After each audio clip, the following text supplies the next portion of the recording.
सोचिए, अगर रोम ही ना होता तो ना कोलोसियम खड़ा होता, ना वो लंबी लंबी रोड्स जो पूरे यूरोप में फैली है, ना ही लैटिन लैंग्वेज जो आज भी हमारी जुबानों को शेप देती है। दुनिया जैसी हम जानते हैं वैसी कभी होती ही नहीं। लेकिन रोम हमेशा से एक महान एम्पायर नहीं था। इसकी शुरुआत कुछ भी नहीं से हुई थी, बस नदी किनारे बने कुछ छोटे छोटे हट से। तो आखिर ये छोटा सा गांव कैसे बन गया दुनिया का सबसे बड़ा super power? Welcome to across time Asia. यहाँ हिस्ट्री की सबसे बड़ी कहानियां जिंदा होती है। अगर आपको अतीत की ये यात्राएं पसंद आती है तो लाइक कीजिए, सब्सक्राइब कीजिए और बेल आइकन दबाइए ताकि आप आने वाला हिस्सा मिस न करें। अब चलते हैं लगभग 3000 साल पीछे, रोम की शुरुआत की तरफ। कहानी की शुरुआत आर्मीज या मार्बल टेम्पल से नहीं होती। ये शुरू होती है एक लेजेंड से। दो जुड़वां भाई, रोमुलस और रेमस, नन्हे से बच्चे नदी में बहते हुए, जिन्हें मर जाना चाहिए था, लेकिन उन्हें बचाया कुछ अनोखे ने, एक शी वुल्फ ने। उसने उन्हें अपना दूध पिलाया, उनकी रक्षा की। फिर एक शेपर्ड ने उन्हें पाल लिया। वो दोनों बड़े हुए मजबूत, निडर और महत्वाकांक्षी। जब शहर बनाने का समय आया तो वे लौटे उसी जगह, 7 हिल्स बिसाइड द टाइबर। लेकिन महत्वाकांक्षा की एक कीमत होती है। भाइयों के बीच झगड़ा हुआ कि कौन नेता बनेगा। झगड़ा इतना बड़ा कि रोमुलस ने रीमस को मार डाला और उसी पल शहर का नाम पड़ा रोम। ये क्रूर शुरुआत हमें एक बात बताती है, रोमन्स की कहानी शुरू से ही संघर्ष, महत्वाकांक्षा और हर हाल में सर्वाइवल की है। रोम को जेंटल बनने के लिए नहीं, बल्कि एंड्योर करने के लिए बनाया गया था। अब एम्परर्स और पैलेसेस की छवि भूल जाइए। शुरुआती रोम वैसा नहीं था।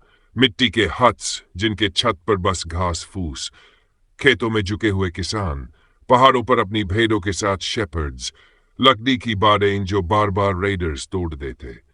ये एम्पायर नहीं था, ये बस एक नाजुक सा गांव था। लेकिन इस नाजुक खोल के भीतर थी एक शक्ति, डिसिप्लिन।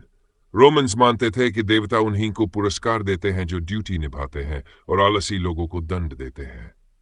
बच्चों को सिखाया जाता, काम करो, ओबे करो, लड़ना सीखो। उनकी जिंदगी साधारण थी, लेकिन वैल्यूज अटूट, लॉयल्टी, रेजिलियंस और समुदाय के लिए बलिदान।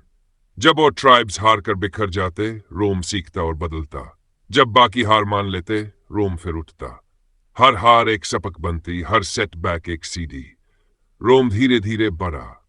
किंग्स आए जिन्होंने टेम्पल्स बनवाए, सीवर्स खोदे और सेटलमेंट को फैलाया। लेकिन रोमन्स को किंगशिप से समस्या थी। एक आदमी के हाथ में सारी पावर होना खतरनाक था। तो 6th सेंचुरी BCE में उन्होंने अपने आखिरी राजा को हटा दिया और कसम खाई, कभी नहीं। उन्होंने रिपब्लिक बनाई। अब पावर बनती इलेक्टेड ऑफिशियल्स यानी कॉन्सल्स के बीच, जिन्हें सीनेट गाइड करता। ना कोई किंग, ना कोई क्राउन, बस लॉज, डिबेट्स और बैलेंस। गड़बड़ जरूर थी, लेकिन ये रेवोल्यूशनरी था। पर रोम के चारों तरफ दुश्मन थे। नॉर्थ में एट्रस्कन्स जो आर्किटेक्चर और रिचुअल्स में माहिर थे।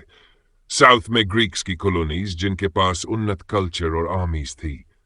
आसपास लैटिन्स और सबीन्स की ट्राइब्स। रोम पूरी तरह से सराउंडेड था। अगर सर्वाइव करना था तो लड़ना ही होगा, और रोम ने लड़ाई की। अर्ली रिपब्लिक के सदियां खून से लथपथ रहीं। रोम ने एट्रस्कन किंग्स को हराया, राइवल लैटिन सिटीज को कुचला और इन्वेजन्स के खिलाफ डटा रहा। यहां तक कि जब 390 BCE में गोल्स ने रोम पर हमला करके शहर जला दिया, तब भी रोम नहीं टूटा। उसने फिर से बनाया, ब्रिक बाय ब्रिक, पहले से मजबूत। और यही सीखा, सर्वाइवल का मतलब हार से बचना नहीं, बल्कि हर बार गिरकर फिर उठना है। लेकिन रोम की असली ताकत सिर्फ युद्ध में नहीं थी। असली जीनियस था युद्ध के बाद। रोम जब जीतता हमेशा डिस्ट्रॉय नहीं करता, वो ऑफर देता। जॉइन अस, हमारे रोड्स इस्तेमाल करो, हमारे मार्केट्स, हमारे गॉड्स, हमारी आर्मीज में लड़ो, और एक दिन तुम्हारे बच्चे भी रोमन्स कहलाएंगे। यही था रोम का सीक्रेट वेपन, सिटीजनशिप।